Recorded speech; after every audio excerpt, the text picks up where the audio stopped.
ब्रह्मचारी को सबसे पहले अपनी रसना पर नियंत्रण रखना आवश्यक है। जबान पर, जबान बिगड़ी सब बिगड़ा।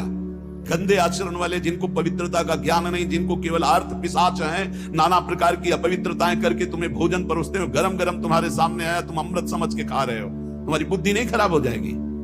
सबसे पहले सतमार्ग में चलने वाले को इस रसेंद्री को मारना होता है। रसेंद्री, ये जीत गए, सब जीत गए। और इस मार्ग में सबसे ज्यादा इसी को दुलार करने का अवसर मिलता है। जहां निमंत्रण होगा वहां चक्क होगा, बस को खाओ और चौपट करो अपनी साधना, अपने परमार्थ को चौपट कर दो। खाना ही मृत्यु है और खाना ही जीवन है।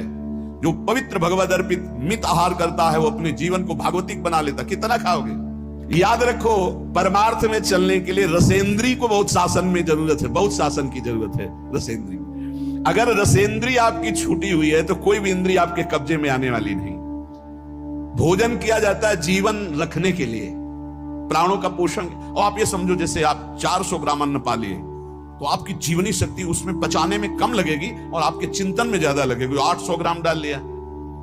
एक दिन सुना था 24 घंटे में एक मानव शरीर को स्वस्थ रहने के लिए 400 ग्राम अन्न की जरूरत होती, बस। इसके बाद तो ऊपर ओवरलोड करना है। इतनी हानि आप नहीं समझ पा रहे हो, रोगों का घर बढ़ा रहे हो। थोड़ा भोजन करो, सात्विक भोजन करो, और ऐसा भोजन करो जिसमें तेल आदि गरिष्ठ पदार्थ ज्यादा न हो, तो आपकी जीवनी शक्ति बढ़ेगी। आप उसी जीवनी शक्ति से भजन करेंगे।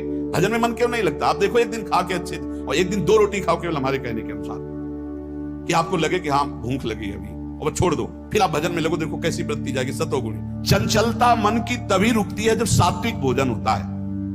नेत्र की चपलता, बार बार इधर उधर देखना, कानों की चपलता, प्रपंच की बात सुनना, हर इंद्री का ब्रह्मचर्य हमें चाहिए।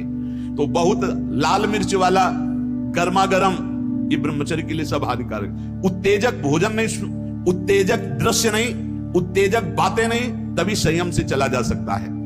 प्रतिदिन एकाग्रता पूर्वक कुछ सदग्रंथों का स्वाध्याय सबको करना चाहिए, सत्संग सुनना चाहिए, परम पवित्र महाभागवतों के चरित्र पढ़ने चाहिए, सरलता पूर्वक विश्वेश्वर भगवान की प्रार्थना, उनका नाम जप करना चाहिए।